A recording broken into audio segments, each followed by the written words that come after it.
ఆకాశవాణి ప్రాంతీయ వార్తలు చదువుతున్నది కనపర్తి రాణి. ముఖ్యాంశాలు.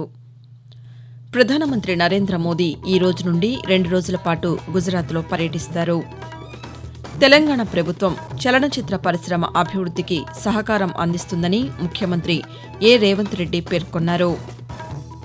ఆంధ్రప్రదేశ్లో ఈ రోజు నుంచి ఇంటింటికి స్మార్ట్ రేషన్ కార్డులను ప్రభుత్వం పంపిణీ చేయనుంది. క్రీడా రంగానికి ప్రాధాన్యతనిస్తూ ఆంధ్రప్రదేశ్ ప్రభుత్వం నూతన క్రీడా విధానాన్ని తీసుకువచ్చిందని ఆ శాఖ మంత్రి ఎం. రాంప్రసాద్ రెడ్డి తెలిపారు. అర్హులైన ప్రతి ఒక్కరికి పారదర్శక విధానంలో పింఛన్లు అందించాలన్నదే ప్రభుత్వ లక్ష్యమని ఆంధ్రప్రదేశ్ పర్యాటక శాఖ మంత్రి కందుల దుర్గేష్ పేర్కొన్నారు. వార్తల వివరాలు. ప్రధానమంత్రి నరేంద్ర మోదీ ఈ రోజు నుండి 2 రోజుల పాటు గుజరాత్లో పర్యటిస్తారు. ఈ సాయంకాలం అహ్మదాబాద్లో 5,400 కోట్ల రూపాయలతో చేపడుతున్న బహుళ అభివృద్ది ప్రాజెక్టులను ప్రారంభిస్తారు. అనంతరం జరిగే బహిరంగ కార్యక్రమంలో ప్రధానమంత్రి పాల్గొని ప్రసంగిస్తారు. అలాగే రేపు ఉదయం అహ్మదాబాద్లోని హన్సల్పూర్లో హైబ్రిడ్ బ్యాటరీ ఎలక్ట్రోడ్ల స్థానిక ఉత్పత్తి, బ్యాటరీ ఎలక్ట్రిక్ వాహన ఎగుమతులను ప్రారంభిస్తారు. 1,400 కోట్ల రూపాయల రైల్వే ప్రాజెక్టులను ప్రధానమంత్రి జాతికి అంకితం చేస్తారు.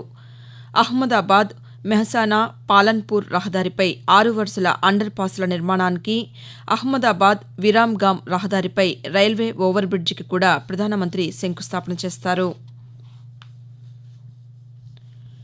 అనారోగ్యంతో కన్నుమూసిన భారత కమ్యూనిస్టు పార్టీ సిపిఐ సీనియర్ నాయకులు సురవరం సుధాకర్ రెడ్డి భౌతిక కాయానికి ఆంధ్రప్రదేశ్ ముఖ్యమంత్రి నారా చంద్రబాబు నాయుడు నిన్న నివాళులర్పించారు. హైదరాబాద్లో సుధాకర్ రెడ్డి భౌతిక కాయాన్ని ముఖ్యమంత్రి సందర్శించి కుటుంబ సభ్యులను పరామర్శించారు. అనంతరం చంద్రబాబు నాయుడు పాతికేయులతో మాట్లాడుతూ, సుధాకర్ రెడ్డి గారితో నాకు సుదీర్ఘ రాజకీయ సంబంధాలు గాని కలిసి పోరాటాలు చేశాం. ఆయన రాజకీయాల్లోకి కమ్యూనిస్టు ఉద్యమంలోకి రావడం, అక్కడి దేశ రాజకీయాల్లో కూడా ప్రముఖ పాత్ర పోషించడం, అదే మరి ప్రజాస్వామ్యం పరిరక్షణ కోసం పోరాట ఉద్యమంలో గాని అనేక సందర్భాల్లో కలిసి పోరాడాం. సుధాకర్ రెడ్డి గారు మన దగ్గర లేకపోయినా ఆయన వదిలిపెట్టిన లెగసీ అనేది శాశ్వతంగా ఉంటుంది. ఆయన ఆలోచన విధానం, ఆయన చేసిన సేవాభావం ఎప్పటికీ గుర్తుంటుంది. కాగా తెలంగాణ ముఖ్యమంత్రి రేవంత్ రెడ్డి సుధాకర్ రెడ్డి భౌతిక కాయానికి నివాళులర్పించారు. తెలంగాణ ప్రభుత్వం చలనచిత్ర పరిశ్రమ అభివృద్ధికి సహకారం అందిస్తుందని ముఖ్యమంత్రి రేవంత్ రెడ్డి పేర్కొన్నారు. హైదరాబాద్లోని ముఖ్యమంత్రి నివాసంలో తెలుగు చలనచిత్ర పరిశ్రమకు చెందిన పలువురు నిర్మాతలు, దర్శకులు గత రాత్రి ముఖ్యమంత్రితో సమావేశమయ్యారు. ఈ సందర్భంగా రేవంత్ రెడ్డి మాట్లాడుతూ, చిత్ర పరిశ్రమలోకి కొత్తగా వచ్చేవారి నైపుణ్యాలు పెంపొందించేందుకు చర్యలు తీసుకోవాలని అన్నారు. ఇందుకోసం నైపుణ్య విశ్వవిద్యాలయంలో సినిమా పరిశ్రమ కోసం కావలసిన ఏర్పాట్లు చేస్తామని తెలిపారు. నిర్మాతలు, కార్మికుల అంశంలో సంస్కరణలు అవసరమని, వారి విషయంలో నిర్మాతలు నిర్ణయాత్మకంగా వ్యవహరించాలని ముఖ్యమంత్రి సూచించారు. ఆంధ్రప్రదేశ్లో ఈ రోజు నుంచి ఇంటింటికి స్మార్ట్ రేషన్ కార్డులను అధికారులు పంపిణీ చేస్తారు. 4 విడతల్లో జరగనున్న ఈ పంపిణీలో తొలి విడతలో భాగంగా 9 జిల్లాల్లో కార్డుల పంపిణీ చేపడుతున్నారు. మొదటి విడతలో ఈ రోజు నుంచి విజయనగరం, విశాఖపట్నం, తిరుపతి, శ్రీ పొట్టి శ్రీరాములు నెల్లూరు, శ్రీకాకుళం, తూర్పుగోదావరి, పశ్చిమ గోదావరి, కృష్ణా, ఎన్టీఆర్ జిల్లాల్లో రేషన్ కార్డులను జారీ చేయనున్నారు. ఇంటి వద్ద అందుబాటులో లేని వారికి ఆయా రేషన్ దుకాణాల వద్ద లబ్దిదారులకు అందజేస్తారు. ఈ సందర్భంగా ఎన్టీఆర్ జిల్లాలో రేషన్ కార్డుల పంపిణీపై జిల్లా పౌర సరఫరాల శాఖ అధికారి పాపారావు మాట్లాడుతూ, నూతనంగా ప్రవేశపెట్టబడిన స్మార్ట్ కార్డులు అనేది ఎన్టీఆర్ జిల్లాలో ఈ నెల 25వ తారీఖు నుంచి 30వ తారీఖు వరకు కూడా కార్డు హోల్డర్కి ఇంటి దగ్గరే సచివాలయ సిబ్బంది కానీ లేదంటే వీఆర్ఓ కానీ డెలివరీ చేయడం జరుగుతుంది. ఈ కార్డు ఇవ్వడానికి ఎటువంటి రుసుము కూడా కార్డు హోల్డర్ చెల్లించాల్సిన పని లేదు. ఇది పూర్తిగా ఉచితంగా గవర్నమెంట్ కార్డు హోల్డర్స్కి ఇస్తున్న సదుపాయము. ఈ స్మార్ట్ కార్డులు ఇంకొక ప్రత్యేకత ఏమిటంటే దీని మీద క్యూఆర్ కోడ్ ఉంటుంది. ఈ క్యూఆర్ కోడ్ను కనుక మనం ఫోన్లో కనుక స్కాన్ చేసుకున్నట్లయితే ఆ కార్డు డీటెయిల్స్ మొత్తం అది ఎనేబుల్ అవుతాయి. ఇదంతా మనం చూసుకోవడానికి వీలు పడుద్ది. అలాగే ఈ నెల 30 నుంచి 2వ విడతలో 4 జిల్లాల్లో, వచ్చే నెల 6 నుంచి 3వ విడతలో 5 జిల్లాల్లో రేషన్ కార్డులు పంపిణీ చేయనున్నామని అధికారులు వెల్లడించారు. ఆకాశవాణి ప్రాంతీయ వార్తలు వింటున్నారు.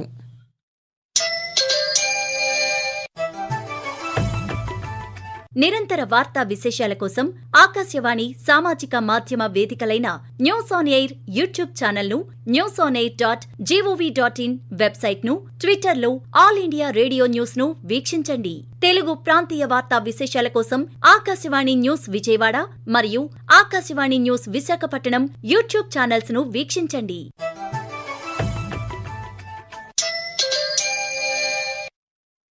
క్రీడా రంగానికి ప్రాధాన్యతనిస్తూ ఆంధ్రప్రదేశ్ ప్రభుత్వం నూతన క్రీడా విధానాన్ని తీసుకువచ్చిందని ఆ శాఖ మంత్రి ఎం రాంప్రసాద్ రెడ్డి తెలిపారు.